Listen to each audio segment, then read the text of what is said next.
자, 그런데 이것도 사탄에 대한 심판이잖아요. 그런데 이게 지금 몇 절이에요? 1절부터 3절이죠. 우리 처음에 뭐 읽었어요? 7절부터 10절 읽었죠. 7절 10절에서는 용이 어디 들어가죠? 불못에 들어가잖아요. 그렇죠? 여기는 뭐예요? 무적행. 지금 구별을 하고 있어요. 불못과 무적행. 근데 7절부터 10절은 언제 일어나는 일이라고 말씀드렸어요? 재림 때. 그러면 여러분, 재림 이전에 사탄에게 이런 치명적인 심판이 이루어졌던 사건은 언제입니까? 예수님의 십자가예요. 혹은 예수님의 사역 중에서도 일어나죠. 자, 여러분, 마태복음 12장 29절. 자, 한번 같이 읽겠습니다. 자, 시작.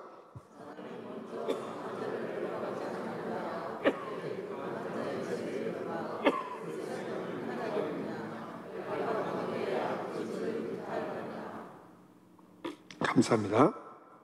여러분, 이 비유의 문맥을 아시죠?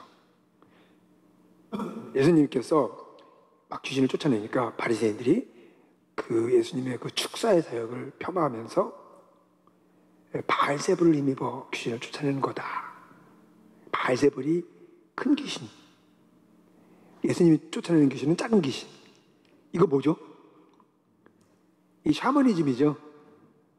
유대인에게도 이런 샤머니즘적인 사고가 있었다는 게 참 흥미로워요. 예수님 뭐라고 말씀하셨죠?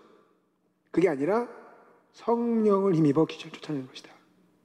이런 말씀하셔요. 그리고 이 비유를 말씀하십니다. 자, 그림 하나 제가 그려보겠습니다. 예. 집이에요. 집. 창문이 2개. 그 다음에 문 있습니다. 지붕. 이건 좀 그럴듯하게 그렸죠. 네. 용이 어려워요, 용이. 자, 여기에 집주인이 있습니다. 집주인을 여기서 뭐라고 말하냐면 강한 자라고 말합니다. 강한 자. 근데 사람이 있습니다. 사람이 누구냐면 세간을 늑탈하는 자예요. 세간을 늑탈한다. 누구죠? 뭐 어떻게 우리가 표현할 수 있죠? 네? 강도. 강도죠. 네. 자, 이 강한 자가 집주인. 강도가 집에 들어와 가지고요. 세간. 요즘 뭐 세간이라는 말 잘 안 쓰는데 살림살이. 살림살이를 늑탈, 강탈을 하려고 하면 먼저 해야 되는 일이 무엇입니까? 강한 자를 결박해야 된다. 그랬습니다. 자, 여기서 그러면 강도는 누구고 강한 자는 누굴까요? 이게 우리의 이 윤리적인 틀이 이 본문을 왜곡하고 있어요. 예수님은 절대로 강도가 되면 안 되는 분이십니까? 여기서 강도가 예수님이에요. 강한 자가 사탄입니다. 네. 지금 어떤 문맥에서 이 비유가 주어지고 있다고요? 예수님이 귀신을 쫓아내는 거예요. 귀신을 쫓아내는 것은 무엇을 의미하는 것이다? 세상을 장악하고 있는 세상의 임금, 사탄을 결박하는 일이에요. 그리고 그 사탄이 장악하고 있었던 하나님의 자녀들을 구원하는 일이었죠. 그게 강도로서 예수님의 사역의 본질이죠. 그래서 귀신을 쫓아내는 것은 사탄을 결박하는 것이고, 그걸 통해서 결박당했던 하나님의 백성들을 다시 재차하자 오시는 예수님의 사역의 특징을 이렇게 귀신을 쫓아냄으로써 보여주시고 이 비유를 통해서 설명하고 계신 거예요. 이해가 되세요? 자, 이걸 통해서 우리는 뭘 알 수가 있어요? 예수님의 사역을 통해서, 예수님의 십자가의 죽음과 부활을 통해서 사탄은 그 머리가 상하고 결박당한 상태에 놓이게 되었다. 맞습니까? 그것을 상징적으로, 회화적으로, 이미지적으로 이해하기 쉽게, 이렇게 설명하니까 이해하기 쉬운 거죠. 알고 보면 되게 쉬운 내용이에요. 이렇게 그림으로 보여주는 것입니다. 자, 다시 한번 여러분, 이 무적행 안에 들어가 있는 그 대상이 사탄입니까? 용입니까? 용이에요. 만약에 사탄이 여기 들어가 있으면 활동할 수 없죠. 꾹꾹 묶고 있는데. 그런데 1절부터 3절은 언제, 어떤 시기의 이야기입니까? 7절부터 10절은 재림 때 일어나는 일이고요. 그쵸? 재림 때 일어나는 일이고, 1절부터 3절은 예수님의 초림 때 임한 사탄을 향한 하나님의 심판입니다. 그러니까 지금 사탄이 지금 활동하고 있기는 하나, 활동하고 있죠. 있기는 하나, 그 사탄의 처지는 어떤 상태에 있다는 거예요? 이런 그림에 보여주는 것처럼 철저한 패배, 철저한 결박 가운데 있다라는 것입니다. 그래서 제가 이 무적행 안에 들어가 있는 그 대상이 용이냐 사탄이냐고 질문한 이유가 거기에 있어요. 만약에 이걸 사탄이라고 이해를 하면 사탄이 움직일 수 없잖아요. 그러면 초림부터 이 일이 일어났다라고 말할 때 이 모순이라고 이해가 되는 거예요. 그게 아닌 거예요. 이 무적행에 들어가 있는 대상은 사탄이 아니라 누구예요? 용이에요. 그러나 그 용이 누굴 상징하는 거예요? 사탄을 상징하는 거니까 이 용이 이런 처지에 있다는 것을 보여줌으로써 사탄이 지금 어떤 상태에 있다라는 것, 어떤 상태에 있냐라는 것을 강조해서, 강조해서 보여주고 있는 거예요. 이렇게 결박되어 있다는 거예요. 근데 이와 비슷한 이야기를 마태복음 12장 29절에서도 이야기하고 있잖아요. 내가 결박했다. 사탄을 결박했다. 바울식으로 말하면 머리가 상하게 만든 거죠. 자, 그러면 여러분, 이거 비슷한 내용을 우리가 첫 시간에 몇 장 공부했어요? 첫 시간에 12장 공부했죠. 그 12장에서 사탄이 어떻게 됐어요? 예수님의 승천으로 어떻게 됐어요? 하늘로부터 쫓겨나서 더 이상 참수할 수 있는 권리를 갖지 못하게 됐죠. 이를테면 그렇다는 거죠. 네.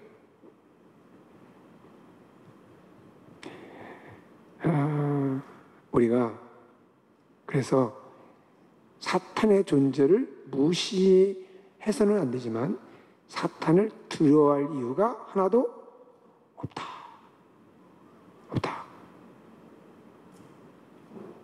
그러니까 우리가 사탄을 대적할 때 어떻게 하죠? 사탄아, 너는 결박된 존재야. 그러니까 사탄이 우리를 속여요. 자기가 능력이 많다고 속여요. 성경은 사탄에 대해서 진리를 말합니다. 거짓말장이고 무력한 자고 결박된 존재다. 그래서 우리가 사탄을 대적하면 사탄은 무릎을 꿇을 수밖에 없습니다. 자, 4절부터 6절 말씀. 자, 앞에 1절부터 3절에서 그 용이 얼마 동안 무적행에 갇혀 있다고 되어 있습니까? 1000년 동안. 여기도 1000년이 나옵니다. 1000년 동안. 지금 4절부터 6절은 사실 1절부터 3절하고 7절부터 10절이 있는데 이렇게 넘어가는 게 정상이에요. 예수님의 초림 때에 사탄이 심판을 받았는데 재림 때 영원한 심판을 받는다.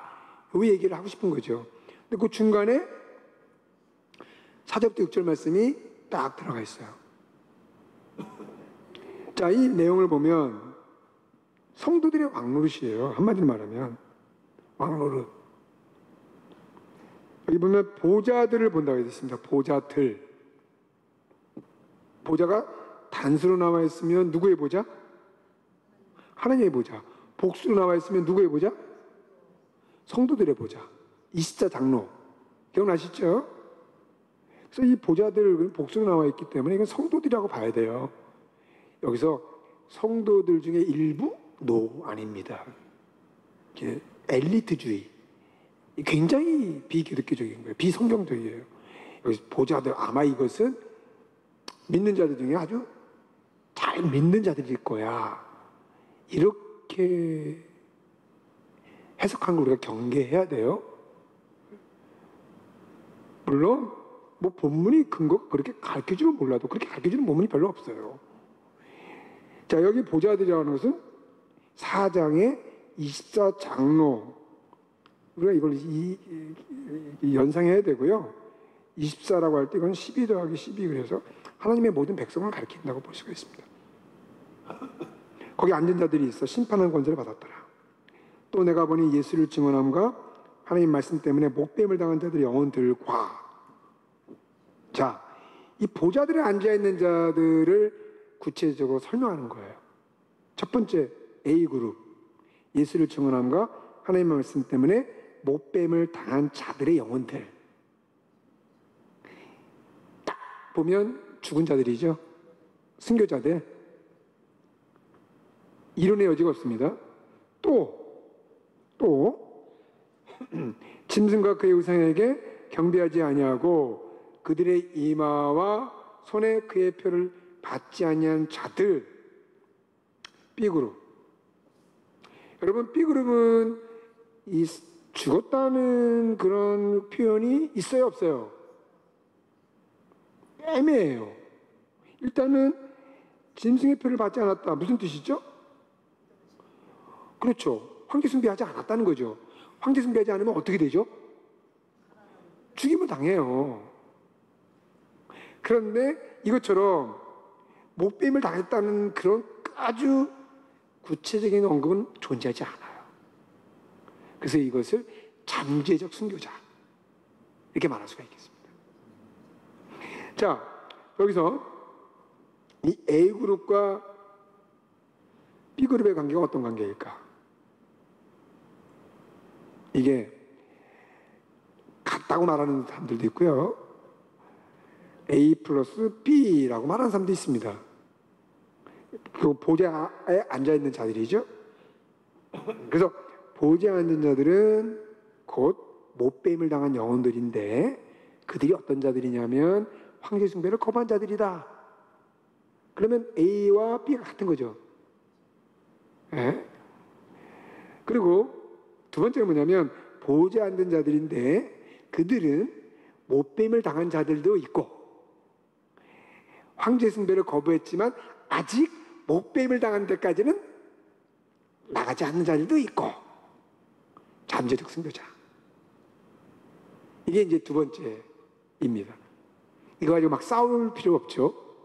두 개 다 가능하다, 이렇게 말하면 돼요.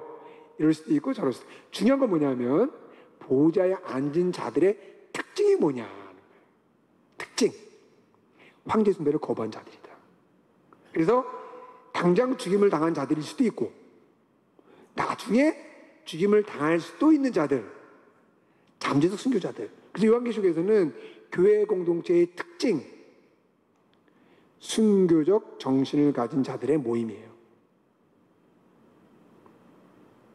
맞습니까? 그렇습니다. 황제 숭배를 거부하는 그런 요청을 받고 있기 때문에 그런 특징을 갖게 돼요. 자, A와 B가 같은 것이든 꼭 같지 않는 것이든 우리는 크게 차이는 없습니다. 중요한 것은 뭐냐면 이들이 성도들이라는 것입니다. 또 성도들의 특징을 이런 특징을 갖고 있다는 것이죠. 자, 이들이 모두 살아서, 죽은 자도 살아서, 살아있는 자도 살아서 얼마 동안 왕노릇해요? 같습니다. 1000년 동안 왕노릇한다. 방금 1절부터 3절에서는 1000년 동안 사탄은 어디에 갇혀 있어요? 용은 어디에 갇혀 있어요? 무정에 갇혀 있어요. 결박되어 있습니다. 인봉되어 있습니다. 잠에서 잠겨 있는 것처럼 그렇게 철저한 패배의 상태, 부자유의 상태인 것이죠. 대조를 이루고 있어요. 하나는 종이고 하나는 왕입니다. 사실 4절부터 6절은요, 아까 말씀드린 것처럼 1절부터 3절과 7절부터 10절을 넘어가야 되는데 중간에 껴놓는 거예요. 왜냐하면 이 문맥이 어떤 문맥이라고 했어요? 심판의 문맥. 심판의 문맥. 상징적이죠. 문자적이 아니라 상징적으로 읽어야 되는 거예요. 왜냐하면 천년도요. 왜냐하면 앞에서 제가 그랬잖아요. 이거를 상징적으로 읽어야 되느냐, 문자적으로 읽어야 되느냐. 상징적으로 읽어야 돼요? 문자적으로 읽어야 돼요? 상징적으로 읽어야 되죠? 그럼 천년도 상징적으로 봐야 돼요? 문자적으로 봐야 돼요? 상징적으로 봐야 되죠. 언제부터 언제까지? 초림부터 재림까지. 상징적으로 봐야 되는 거죠. 일관성이 있어야 되니까. 자, 그러니까 이 4절부터 6절에서 하는 말씀은 뭐냐면 1차적으로는 7개 성도들에게 도전하고 있는 거예요. 자, 누가 왕이고 누가 종이니? 이렇게 묻고 있는 거예요. 누가 왕이니? 누가 종이니? 사탄이 종인 거죠. 성도가 왕입니다. 그러니 왕노릇하면서 살아라. 종노릇하지 말고. 여러분, 이 용에 의해서 상징되는 사탄이 누구에게 권세를 줬다고 했습니까? 누구에게 권세를 줘요? 짐승에게. 그렇죠? 그 짐승은 누구? 황제. 그러므로 황제 숭배 앞에 굴복하는 것은 곧 뭐예요? 종노릇하는 거예요. 사탄 앞에 무릎 꿇는 거죠.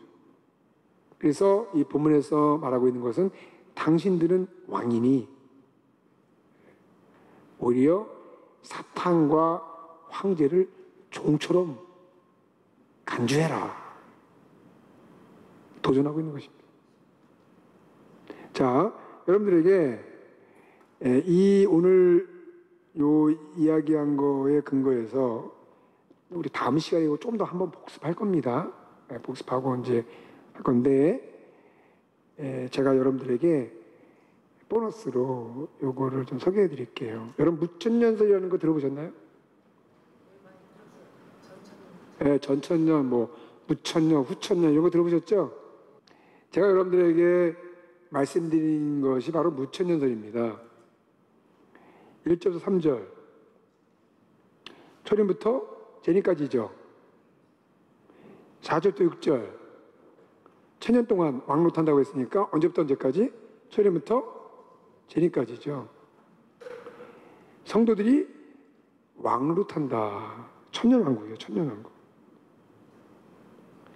이 천년왕국이 언제부터 언제까지?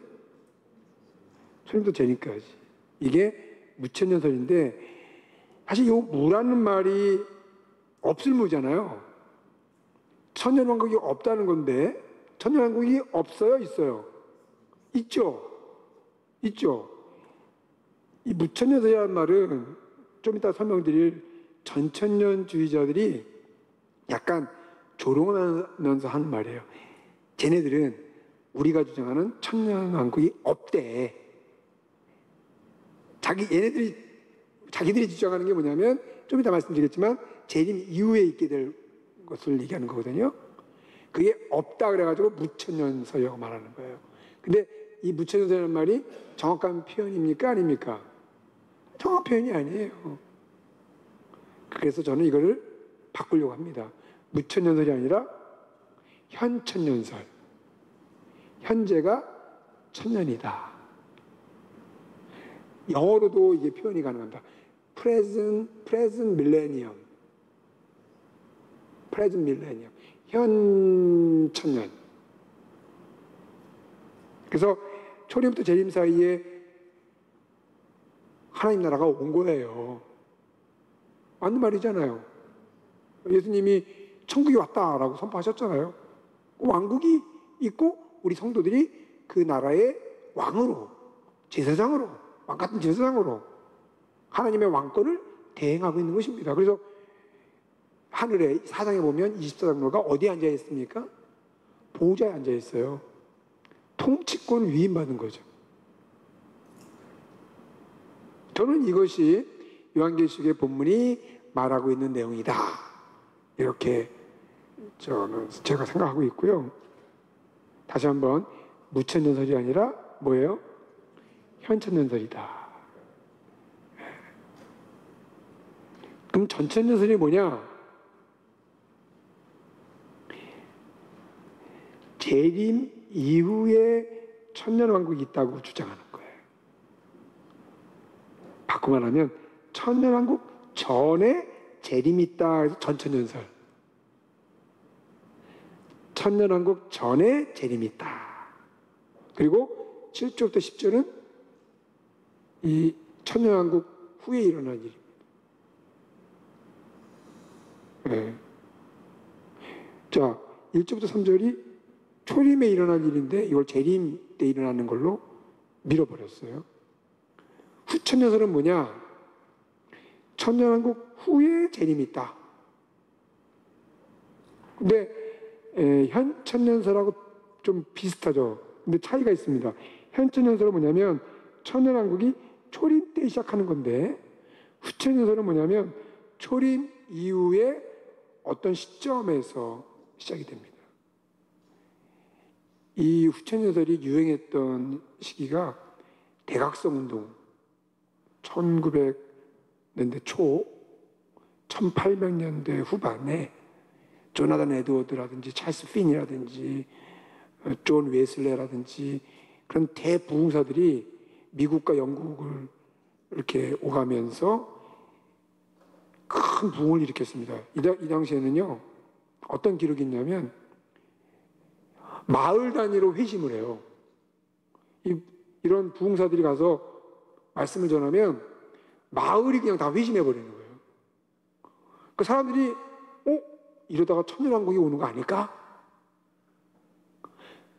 그래서 이 후천년설이 시작이 됩니다. 그런데 이런 환상이 깨진 게 뭐 때문이냐면 1차 세계대전, 2차 세계대전, 남북전쟁, 이 전쟁을 겪으면서 무슨 천년왕국이 오냐? 네. 그런 이제 환상이 깨지기 시작해요. 그래서 지금은 후천년설 별로 인기가 없어요.